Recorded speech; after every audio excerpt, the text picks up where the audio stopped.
speaker today. So Ken, if you give us tell us all about Rhett Ricart. Thank you. Our presenter today is Chairman and Chief Executive of Ricart Automotive Group. This year, he's also Chairman and Chief Elected Officer of National Automotive Dealers Association. Before going through the chairs of NADA, he was a member of Ford Motor Company's National Dealer Council and past chairman of the Ohio Automotive Dealers Association. He's a past chairman of the Columbus International Auto Show. He started out washing cars and worked in every aspect of the car dealership started by his father in 1953. In 1982, he and his brother Fred assumed ownership of the business. In normal times, Ricart Automotive Group sells 15,000 new and used vehicles each year. Issued to corporate leadership, he's active community service. For a dozen years, he was a trustee at Columbus Academy. He served on the board of Franklin County Convention Facilities Authority for the past 20 years. Columbus CEO magazine recognized his company as one of the top places to work. Fisher College at Ohio State named him the Ohio Business of the Year. He works hard, but he also plays hard. He enjoys car collecting, golf, fishing, and travel. He has a black belt rating in a military self-defense program called Krav Maga. When I first met him, I asked about a common interest in guitar. He answered by showing me the calluses on his left hand. Serious guitar players develop these from constant contact with the strings. While I studied guitar in my youth, I never played hard enough to develop calluses. Please join me in welcoming Rhett Ricart to Columbus Rotary. All right, thank you, Ken. And I know several of you on the broadcast today, and I'd like to have Mr. Schettinger be the opening act for Mr. Seinfeld when he decides to tour again, because you are one funny cat. Unique times right today. I'm always amazed at what the Rotarians do, the things you do in the community. And I know sometimes it's, you're very, very humble. Many of you are very humble on what you accomplish in the community, but it's amazing the things that you do that's unrecognized or I know appreciated, but good for you all. I mean, you're a spectacular organization that does all the little things. You know, as they say, we can't cover all the cracks in the wall. We'll cover all the ones we can, and you're one of the ones that cover all these cracks in the wall. So Ken asked me to come in and talk to you today about, obviously, the automobile business.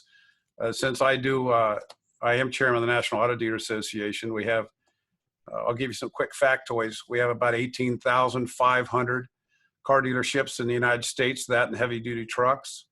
We employ right around 1.15 million people directly in the dealerships. And you can imagine the sale of automobiles, production of automobile parts, such as Ohio is the second largest automobile parts producer in the United States.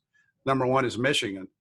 And that's a fact I like to share with everybody. So we should be proud of Ohio and what we can accomplish in production. But, you know, as they say, as house and real estate go and how automobile sales goes, pretty much our economy goes. So I can give you the history of everything, but I think you're more in tune to knowing where we're at today and where we're headed. You know, Winston Churchill says a chain of destinies by one link at a time. So I'll try to give you one link ahead and two links ahead, but I don't want to get too far ahead because right now we're all either Nostradamus or some sort of a clairvoyant to figure out exactly where we're headed. Many of you are involved in your communities or you have a business that you're running. And every day it seems as though somebody puts a new Rubik's Cube on your desk and they kind of messed it all up from the day before as you're trying to figure out where we're headed today. The interesting part about being in a national organization, I get a chance to go to Capitol Hill quite a bit. I was regulatory chairman for 2 years, so I got a chance to meet I call them the alphabet soup, the Department of Justice, EPA, CFPB, DOT, NHTSA, all of them. And you understand what a large responsibility it is dealing with so many complicated organizations on a national level. I'm sure you've had a chance to deal with your state level. And let me tell you, Ohio's pretty simple compared to Capitol Hill. But the one thing I did understand is the fact that nothing happens overnight, and it's all built on relationships. So the NADA started over 100 years ago representing automobile dealerships throughout the United States. And we're the most revered association in the world. Actually, if you go to China, for example, or you can go to Asia or Europe, they all revere the automobile franchise model here in the United States because our ability to react quick to crises, to be able to manage our inventories. Back in 2010 with the clunkers, we could come right out of the gate and help provide this economy. And it's a pretty special responsibility. You know, I thank God they only put me in here for a year. I was vice chair last year, this year, and then next year nominated. I don't know how the president of the United States could deal 4 years of this stuff. I mean, 4 years of Capitol Hill is like a lifetime, but it's pretty interesting. We have a great government. We have great people. And when you get a chance to meet a lot of our representatives on Capitol Hill that are representing your interest and my interest, that they're pretty unique individuals and pretty special. And they're pretty smart. You know, I know it looks kind of cumbersome at times when we watch the news at night, wondering what the hell's going on. But we have a lot of smart people on Capitol Hill, not only representing us as a legislator, but also the regulatory agencies, the staff that work for a lot of our legislators, et cetera, et cetera. Really, really good people that really do care and they really want to do the right thing. The 2 points that's touched everybody recently is the Paycheck Protection Plan. I remember a month ago on a Saturday afternoon, Mitch McConnell contacted the NADA and said that he wanted to limit the number of employees at 200. And that would be the new aggregate number for someone to qualify for the Paycheck Protection Plan. The difficulty is the average new car dealership in the United States has over 80 employees alone. And if they did that, they were going to alienate a lot of the dealerships, such as myself and others in town, the buyers that are Germains, that have, you know, hundreds and hundreds of employees. We were able on Sunday afternoon, I'll never forget his words. Mitch said, he goes, listen, guys, he goes, we're only in the first inning of a 9-inning ball game. You know, we were able to move the aggregate to 500 with the help of the franchise identification number, and also applied to other industries such as the restaurant industry, et cetera, et cetera. But when he told me that, here I am, this is 3 months, almost 3 months later, and we must be in the second inning of a 9-inning ball game or a third inning. So things are always going to continually change. So now that we have that, the PPP forgiveness and the interpretation and all the provisions understood, now we're moving into the third or fourth inning, and that's your business and my business. And that's the safe harbor and safeguard rules we have, because I know that the current PPP bill that's out of the House is into the Senate, and that's a huge issue with tort liability. And many of us, when someone slips and falls on my dealership lot, I know they slipped and fell on my dealership lot. But if I have to be a situation where someone says they contacted a very serious illness, such as a COVID-19, while on my lot, it's very hard to understand or to prove or to document or to have any type of defense for it. So the new line now is the PPP's evolved into safeguards, which is your business and my business. Is where is it in our employees' environment? They can establish some sort of a safe environment. Is it a CDC? Is it the CIS? I mean, which government entity is going to say, well, yes, you abide by all? Is it your local health department? Who's going to set these guidelines? So that's the next complicated issue we have. And we have a very short time frame to do it because the current provisions expire in June, which means we got about a 2-week window to be able to have our government come together with some sort of safe harbor and safe provisions for our businesses to make sure we can operate without the constant threat of either lawsuits or some sort of liability or class actions. And so this is a big job. I know the NADA is on staff at Capitol Hill working on it, as well as a lot of our partners with the Alliance of Innovation and many others. Imagine if you had a factory such as Ford Motor Company, and they have 200,000 employees, and 100-some thousand of those are manufacturing workers throughout the world. How do you protect 100,000 people in an environment, a manufacturing environment, let alone a service environment, just like you have, Mike, with your it's like you expose yourself to any kind of situation, whether someone's, there or not. And then it's all based upon interpretation. The funeral home business has to be especially complicated because you have people wanting to be able to get together, be able to talk with each other, to be able to pray together and work through difficult times. And so that's going to be a difficult situation too. So in the grand scheme of things, round 4 right now, or should I say inning 4 right now, is safe harbor and safe protecting our businesses, the ability to have a sustainable business model for the future that we can abide by and keep people safe, at the same time be able to build our business, protect our business, and grow. So it takes a lot of advocacy, it takes a lot of education. And what we say now, we need to over communicate. We need to make sure everybody within our organization, as well as our customers and consumers, are well educated and well communicated with exactly where we're at, what we're doing. I think it's impossible to do that. My late mother always told me, she goes, relationships are built on 3 things, and that's love, giving, and communicating. So it's impossible to overlove, it's impossible to overgive, and it's impossible to communicate too much. Never heard of a relationship breaking up because you just talked too much with each other, you gave too much, or loved each other too much. So it's a whole new realm of this environment we're dealing with right now. And but we'll adapt. We've been doing, Americans, we've been doing this for years. We've been through recessions and depressions, oil embargoes, et cetera, et cetera. This is just a new kicker. We're in a tough economic time with some health concerns we've never really had to deal with on a national basis this deep. And it's going to mess up logistically supply. I was on a phone call with Ford Motor Company last Wednesday with their board. They're facing logistic issues. They're trying to deal with the logistics of manufacturing plants across the United States. Different states that are hot spots, other than aren't hot spots. But everybody will adapt.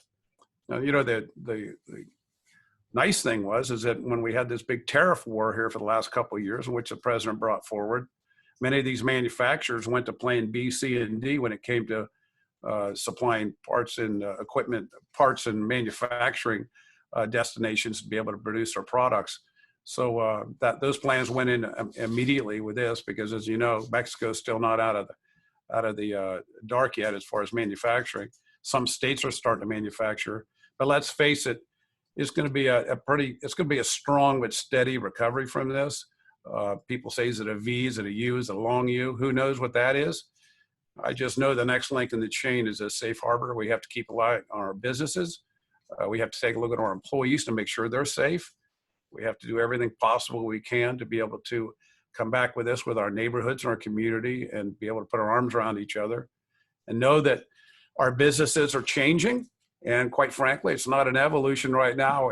It's a revolution. And thank goodness we have ways like this we can communicate. Can you imagine something like this happening 30 years ago, and we would have had either telephone calls or some other rudimentary way of communicating? This is pretty sophisticated with Zoom and Microsoft Team and things. There's a lot of business being done. A lot of businesses are doing well, and they're communicating internally, and they're getting the job done to get us back on our feet. So with that, as I said, again, I'd like to thank everything you do for the communities.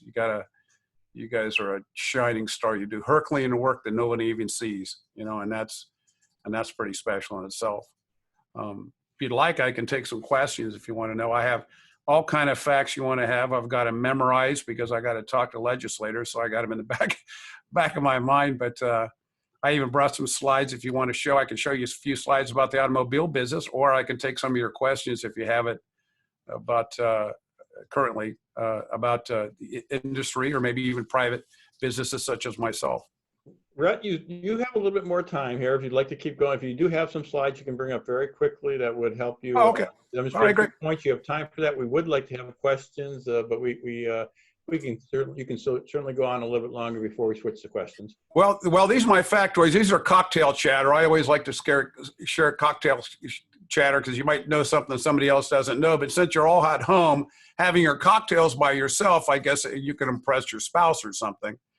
But this is something that's really, I'll show you the drastic change that's happening currently. Since 2010, pickup trucks and light cars, and look at the change of people buying trucks, SUVs, and cars. And look at the downward spiral of the cars. And people, when Ford Motor Company announced 2 years ago they weren't building cars, they took a PR bashing for doing it, as well as General Motors a little bit, and Chrysler didn't even know it.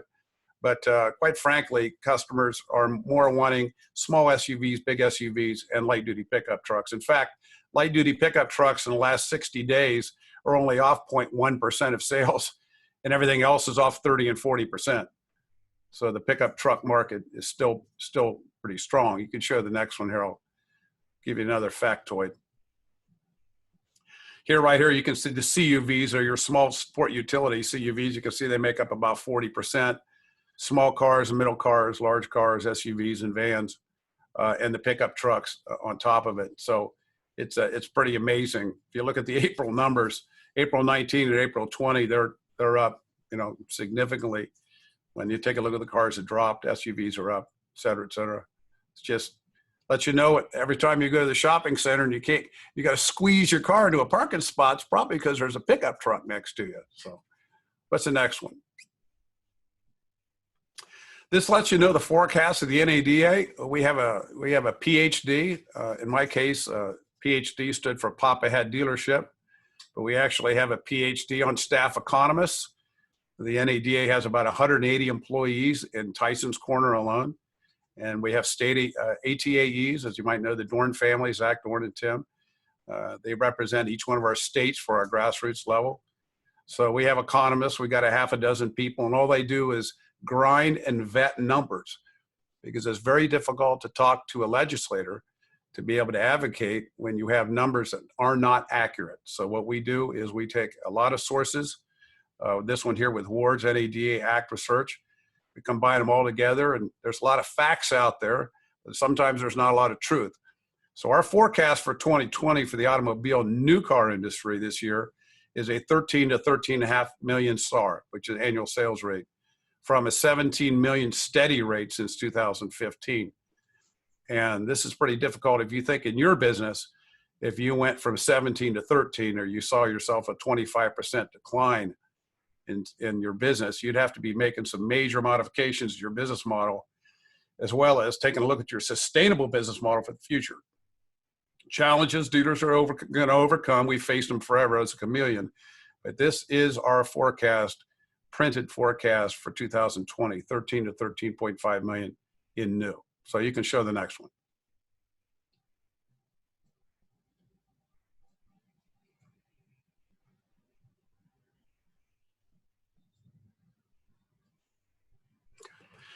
Recalls. All you hear is recalls. Well, think about it. I call this a Ralph Nader graft, because Ralph Nader's got a big smile on his face with this. 2019, there was 38 million recalls. Many of those were the Takata airbags. But even before that, in 2012, 2011, they're all 15, 16 million.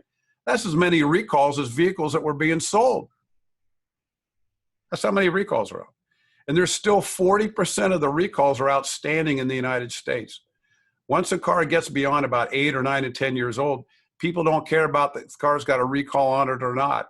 It's got a couple 100,000 miles on it. It's just getting them back and forth to work, and they can't lose their ride. That lets you know the safety concern out of NHTSA, the Department of Transportation. These cars are getting more and more complicated. They're more electrified. They have computers. They have sensors. There are 5 computers in the inside of a Ford F-150 pickup truck that have more computing power than the computer used to put a man in the moon in 1969. 5 of them. with all the sensors and all it's amazing, the technology. I just wanted to show that to you to let you know that every time you get a recall notice on your car, it's just not you. It's across the United States, and they're going to continue because we have to keep cars safe for people on the highways, but we have to make sure they bring them in to get worked on. That's our next challenge. So next slide. This is amazing on the price of an automobile, and you out there understand this. Average transaction price since 2010. It's almost $38,000 average transaction price for a new car. And yet the price of a used car stays pretty steady between 16, 17, 18, 19, and 20, somewhere in that range. But the price of new cars, with all the new technology and the safety we put on them and the fuel mileage requirements we have out of them, you can see why President Trump was kind of bumping the EPA. He's thinking, we can't be putting all these these cars are going sky high in price the way they are. And if we keep putting this requirement, manufacturers find ways to lighten these vehicles, still make them safe, still get better fuel mileage out of them, and still be able to carry or pull cargo the way they want. This is a tricky little dilemma. We should let the market find its equilibrium. So this is a pretty interesting graph, and you take a look at the price of vehicles, and you wonder why. It's amazing. We've sold 17 million new cars for the last 3-4 years with the average price over $30,000. Next graph. Industry stats. I just say key ones here for you.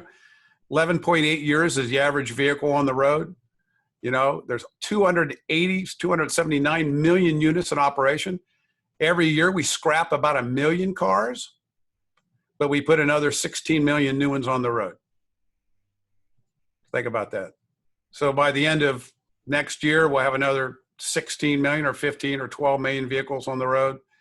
You know, we'll have 300 million cars on the road in the next 2 years. So you wonder why you line up for traffic on 670. And there's one other added dimension to this that just happened. This COVID-19 scare has driven people into private ownership of vehicles and out of public transportation by the millions. It's already happened in China. You know, people have understood they would rather have 2 vehicles, the 2 safest places you have for sanitation are your own home and your own car, because you know who's been in them and who's been around them. You know, are people going to jump into Ubers, Lyft? Are they going to jump into subways and trains?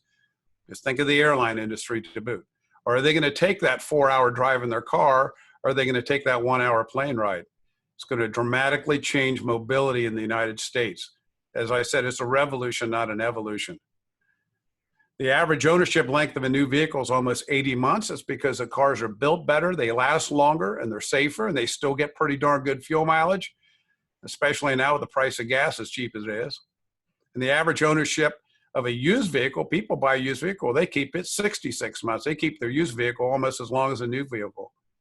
So these dynamics of PPP, the dynamics of germophobia, the dynamics of vehicle production, and the scrappage rate of 1 million, you're going to see a growing number of vehicles on the highways. You're going to see a growing number of people wanting to have their own vehicle, and you're going to see, as we know, it's almost a gigantic problem. There's a bill right now in Congress for the Department of Transportation for an infrastructure bill to be able to rebuild our highways and roads, et cetera, et cetera. From the start of 1953, when we started building these freeway systems, you know, they've been maintained partially by the states, partially by the federal government. But we know that there's thousands of bridges that are in trouble and roads. You know, that's another thing. That's another layer they put on top of this. More vehicles on the road. They're going to drive more miles. They're going to use less mass transportation.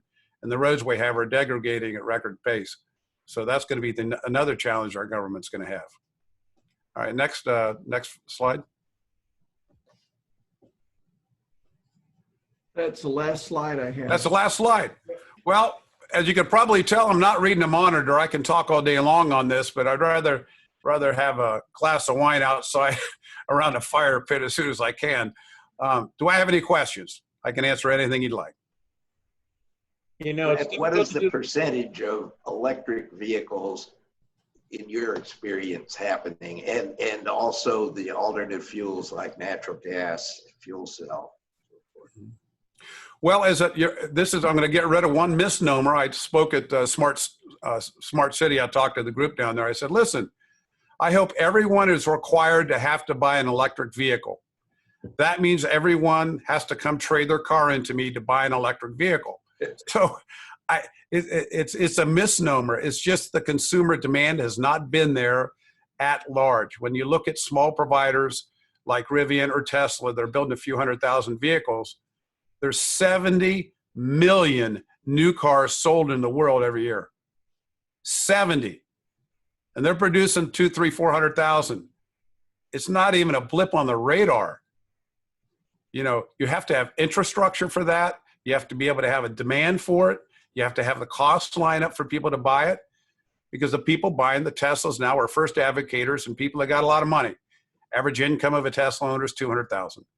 The average person that's working at a restaurant you visit, or you go to wherever you go every day, in average businesses, even the employees on your payroll can't afford a $60,000, $70,000 vehicle. And the last thing you got to remember is this, and we just had a small indication of it here recently on the price of gas. Some countries in this world, they survive because of their petroleum products.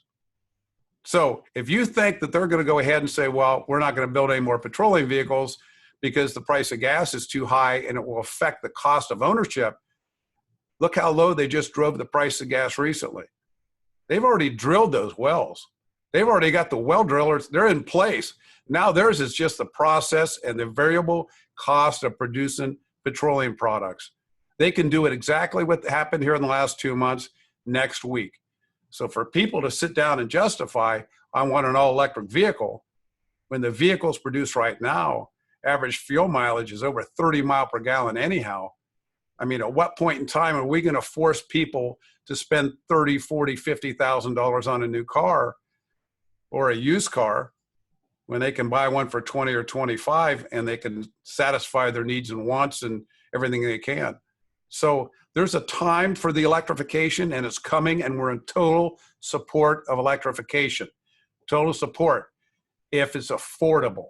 But it's got to be affordable, just not to the rich guy. All right. Thank you. So I have a question on the screen. So again, I can't see everybody's hands who's raising their hands, but I see one from Dave Allsback who wants to know what the split is between new, leased, and purchased vehicles. That's a pretty simple one. It's running about 30%. You're going to see it drop in the future because with this pandemic, people are kind of the ALG, which is automotive lease guide. They can't set the numbers on the leases to figure out, you know, what they're going to be worth in 2 years, 3 years, or 4 years. So it's a little dicey being in the leasing business. But most of the manufacturers like to stay about 25, 30%. Most of those leases are coming back right now. In fact, 1.8 million lease returns happened between, April and July. That's when a bulk of all your leases. There's 4 million leases a year, roughly. You got to remember, 17 million new cars and trucks are sold each year in the United States, but only 13.8 million of those are sold to people like you and I. The others are the large fleets, rental car companies, and fleet customers.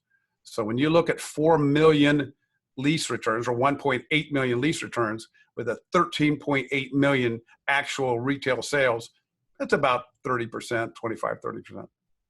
Good question. David Pritchard, go ahead. I just noticed your inflation cost figures were about 25% increase in the price of cars over 10 years. Inflation's 2%, so we're paying an extra 0.5% for better cars. That sounds like a good deal to me. I'm all for it. Well, yeah. In fact, the fuel mileage and their environmental, the GHG is amazing. Where they used to have smog in LA or smog in New York or smog, you go. It's not an issue anywhere you travel, unless you go to countries such as India, which is almost a dust storm of pollutants. They have no environmental control of their vehicles. They all run without anti-catalytic converters. There's no government control of it. They're just trying to get people transportation. And it's almost made that environment in India a choking environment when the vehicles are on the road. You know, some of the benefits, as they say, you know, unintended consequences. You look at the COVID crisis has kept everybody home and they're not driving. There's a lot of nice air around the world right now, a lot of these major metros, because now there's not vehicles polluting. So that's one of the advantages. But sooner or later, you're going to have to get around. Sooner or later, you're going to have to get into a factory. Sooner or later, you're going to have to get into a business. The service industry is getting killed right now. The service industry, the hotel, transportation, et cetera. I'm on the convention authority downtown, and we got like single digit occupancy of the Hilton Hotel downtown. The convention centers had multiple cancellations all the way through the end of this year. It's very, very difficult until people are real sure they can get out and they can be safe. They can always, a lot of them reschedule it January, February, March next year, but I'm just saying the immediate concern is that, and that's the same immediate concern with others. Next question. We got one? Well, that makes me feel good. At least I explained myself well. I wish you all the best. I thank you very much for what you're doing for the community. As I said, you're Herculean. You're apostles of good. It's amazing, and we're going to get out of this thing together, and we'll work this thing out. And who knows? I mean, we pray. I pray every night. I can sort of a serum or sort of value they come up with to keep people from dying. I know we're going to get sick in life. Getting sick is part of life, right? But the people dying is something we got to find a way to prevent, whether it's from cancer, or from flu, or from COVID, or anything else. We got to keep people from dying. So that's what I pray for, and I'm sure you do too every night. So with that, Kenny, thank you very much for inviting me on. You have my cell number, Ken does. Anytime you want to call me, you have questions. As I said, we're in the third inning of a 9-inning ball game, and hopefully Babe Ruth's up to bat next. Maybe we can hit a few home runs in the meantime. Well, thank you, Rick. Greatly appreciate the presentation here. So next week, Memorial Day Monday, we are not meeting as is our usual custom on Memorial Day. So our next back together 2 weeks from today, June 1st, with Congressman Steve Stivers. It is bring your grad to Rotary Day. So we're going to highlight and give first preference to the grads to ask the questions. So hopefully several of you will bring grads, and we're defining grads broadly. So don't be afraid to think of grads, whether it's from kindergarten or up through postgraduate work or some other form. But greatly appreciate everybody. Hope to see you in 2 weeks with Representative or Congressman Steve Stivers. And thank you for coming to Rotary today.